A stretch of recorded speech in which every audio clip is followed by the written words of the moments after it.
Welcome to my channel. இப்போ இன்னைக்கு நம்ம ஸ்வீட் கார்ன் வெஜிடபிள் சூப் பண்ண போகிறோம். ரொம்ப சிம்பிளாக ஈஸியாக பண்ணுறதுக்கு. அது எப்படி பண்ணலாம், அதுக்கு என்னென்ன பொருள் தேவைன்னு பார்க்கலாம். ஒரு சின்ன கப் அளவுக்கு ஸ்வீட் கார்ன் எடுத்து வச்சுருக்கேன். அதே கொஞ்சம் மிக்சியில் பொடி பண்ணி வச்சுருக்கேன். ஒரு சின்ன பாதி கப் அளவுக்கு பூண்டு தட்டி வச்சுருக்கேன். பட்டர் வச்சுருக்கேன் ஒரு அரை ஸ்பூன். கொஞ்சமாக பொடியாக நறுக்கின கோஸு, பொடியாக நறுக்கின பீன்ஸு. இந்த 2 காய் தான் இன்னைக்கு போட போகிறோம். இந்த ஸ்வீட் கார்னு, இந்த கோஸு, பீன்ஸு இதெல்லாம் கொஞ்சம் வேக வச்சிடணும்.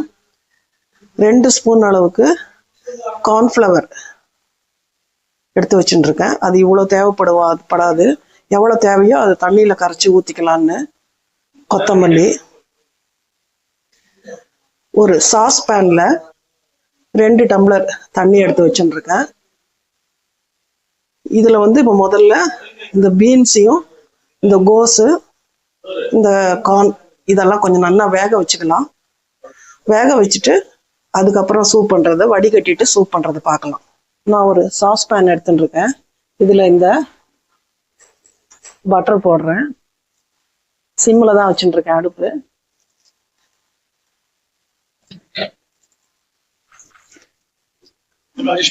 இது கரையட்டும் பண்றாங்க.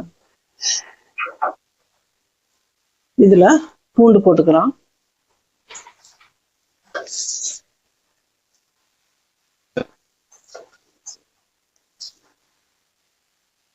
பாருங்க,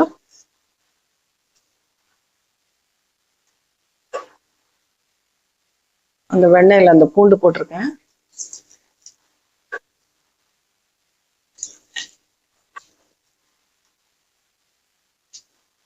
இப்போ இந்த பொடி பண்ணின சோளம் கார்ன்ஃப்ளவர் இருக்கு இல்லையா, அதை இதுல போட்டுக்கிறேன். போட்டுட்டு தண்ணி ஊத்திக்கிறேன்.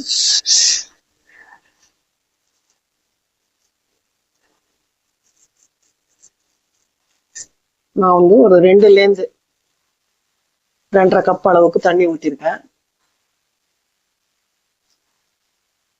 இப்போ இது இதுல கொதிக்கட்டும். அந்த காய் தனியா வேக வச்சிருக்கேன். அது வெந்த உடனே இதுல போட்டு மிக்ஸ் பண்ணலாம். இது கொஞ்சம் கொதி வரட்டும். பாருங்க, இது நல்லா கொதிச்சுன்னு இருக்கு. நான் இந்த ஸ்வீட் கார்ன், பீன்ஸு, கோஸ் எல்லாம் கொஞ்சம் வேக வச்சு தனியாக வச்சுட்டுருக்கேன். இது பாருங்க வடிகட்டியிருக்கேன். இதை இப்போ இதில் சேர்த்துடலாம்.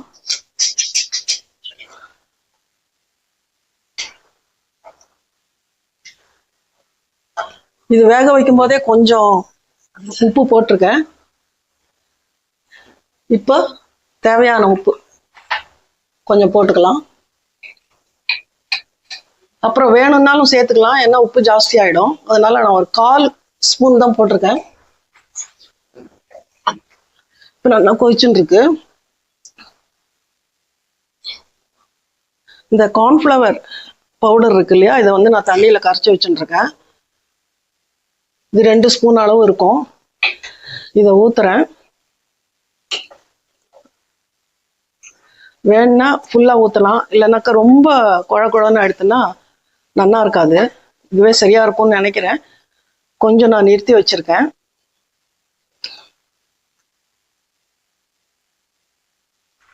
வேணும்னா அப்புறம் ஊத்திக்கலாம். ஒரு சின்ன ஸ்பூன் அளவுக்கு மிளகுத்தூள், அப்புறம் எல்லாருக்கும் சர்வ் பண்ணும்போது தேவையானா இன்னும் கொஞ்சம் போட்டுக்கலாம்.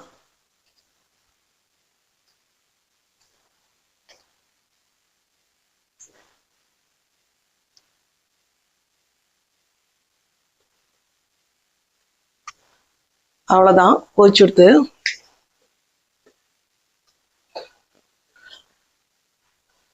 இப்ப நான் இந்த கார்ன்ஃப்ளவரையும் ஊத்திடுறேன் இதுல.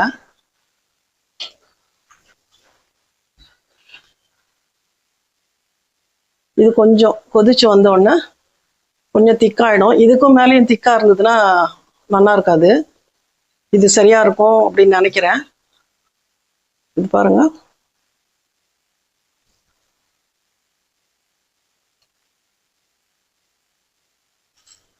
இது எல்லாம் இப்ப சேர்ந்து கொதிக்கட்டும். கொத்தமல்லி வச்சுட்டு இருக்கேன். இதை ஆஃப் பண்ணிட்டு இந்த கொத்தமல்லியை போடலாம். இந்த கார்ன்ஃப்ளவர் ஊற்றி இருக்கிறதுனால கொஞ்சம் கொதி வரட்டும்னு பார்க்குறேன்.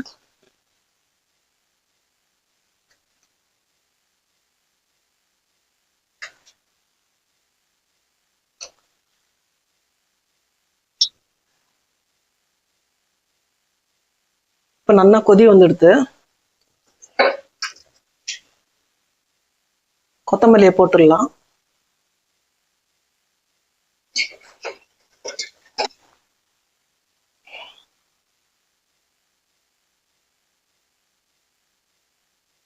இப்போ நான் ஆஃப் பண்ணிடுறேன். கொஞ்சம் ஆறின உடனே சர்வ் பண்ணுறதுக்கு சரியாக இருக்கும். இப்போ பாருங்க, நல்லா திக்காக இருக்குது. முதல்ல காமிக்கும் போது கொஞ்சம் தண்ணியாக இருந்தது. ஒரு கொதி வந்து கொஞ்சம் ஒரு 5 நிமிஷம் ஆன உடனே நல்லா தேவையான அளவுக்கு திக்காக இருக்குது.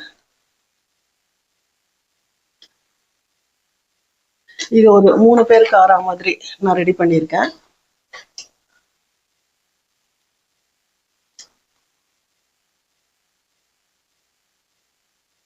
இது இன்னும் திக்கா இருந்ததுனாக்க அவ்வளவா டேஸ்ட் நல்லா இருக்காதுங்கிறதுனால சூப் ரெடியா இருக்கு. சூட்டோட சர்வ் பண்ணிடலாம். நீங்களும் இதே மாதிரி பண்ணி பாருங்க. பார்த்துட்டு எனக்கு கமெண்ட் பண்ணுங்க. இதுல உங்களுக்கு ஏதானோ தேவையான சூப் ஐட்டம் இல்லை வேற ஏதான ஒரு ஐட்டம் பிகினர்ஸுக்கு தேவையானது ஏதானு இருந்ததுன்னா எனக்கு கமெண்ட் பண்ணுங்க. நான் அதை வீடியோவா எடுத்து போடுறேன். அடுத்த வீடியோவில் பார்க்கலாம்.